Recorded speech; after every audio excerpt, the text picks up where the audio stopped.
Okay, so we have our two halves of our pinch pot, and remember that it needs to be leather hard before we put it together. So that is like squishy, but not like too firm. So at this point, if you when you've made all your balls, you're gonna put them inside. All right, I used all of them that I made for my demo, so a different demo during class. So we're just gonna put that one in there as an example. Then I'm gonna use my pencil, or you can use your fork, and I'm going to score my sides. So this is the area that I'm gonna join together. And remember, it's like making a zipper. So you want those two pieces to come together, but you don't want them to have the seam show. So that seam needs to disappear. So we're gonna score it, and then we're gonna take our slip, which remember is the texture of runny yogurt. And remember, slip is clay glue. So this is what is helping us bond those two sides together, because there's nothing sadder than having your project blow up or crack apart. So we don't want that. So we're gonna put a little slip on there. You don't wanna like drown it in slip, but you just do want some slip. So I'm going to put my two sides together. I'm gonna wipe off my finger on my apron. Tacky, I know, but hey, that's what we're doing. And then you're going to take it. I'm gonna use my spoon. Normally what we would use would be called a wooden thumb or a wooden modeling tool. Names are sort of interchangeable.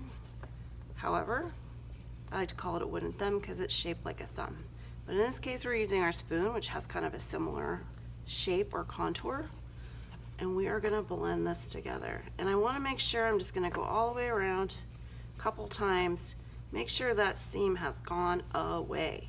We don't want it to. That's one little tricky right there. All right, then you're gonna take your wooden spoon, and we are going to paddle it. And notice that this is kind of helping to round the form. Continue to blend that seam and improve your shape. So remember, steps are two halves. So you have your two halves of your pinch pot. You've checked to make sure that it looks nice when you put it together.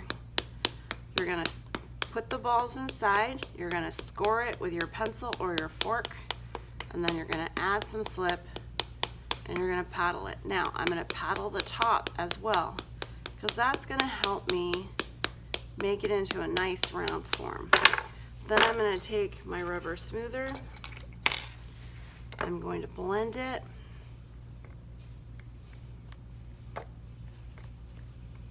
I'm gonna make it look good. So all good. Okay, so I might take a little of my sponge, and I left my water by the sink. So I'm just gonna give it a little water like this, and I'm gonna continue smoothing it and make it look good. So when you've got it all nice and blended, that's the time to start putting on your design. So remember, we're using textures for this. So you're going to use kind of a mix and match approach, or you can just use one texture if that is what is really speaking to you. So we are going to maybe draw some of our textures. So your pencil is always going to be an awesome way to apply some textures. And remember, all these little crumbly bits are going to get brushed off and then smooth with your paintbrush.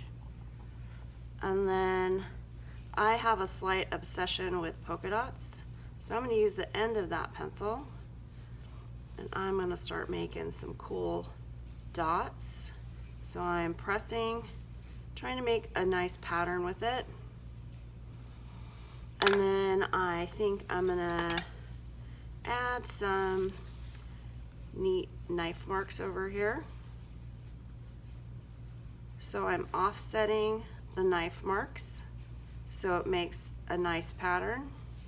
And then I'm going to continue that all the way around. You don't need to do the bottom. And then create a nice overall design. And remember, if you don't like it, just take your finger and smooth it out. This is not a heavy duty commitment. It is, you can smooth it as many times as you want. And then take your water, your nice damp paintbrush, and go along the lines and smooth them out so that that ridge that is created by drawing it is removed and it cleans up your line. So that'll make it look nice. So then you're gonna poke your matchstick through the bottom. Remember, we always need to vent. And you are going to use your pencil again, and you are going to write your name. And then if you would really do me a favor, just write a number on the bottom, because that's your period, and that will help me when I'm grading. So it'll look like that, except there's gonna be a small hole through the center. Remember, those air molecules turn to steam and they need to come out.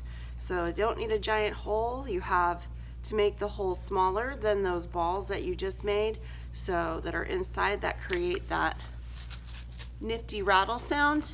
And you wanna make sure that everything is all cool. So, entire surface is covered with your design, balls inside, name on the bottom, hole in the bottom, and everything's all nice and smooth and cleaned up with your paintbrush, and you've made a cool rattle. Okay, that's it. That's how you do this assignment.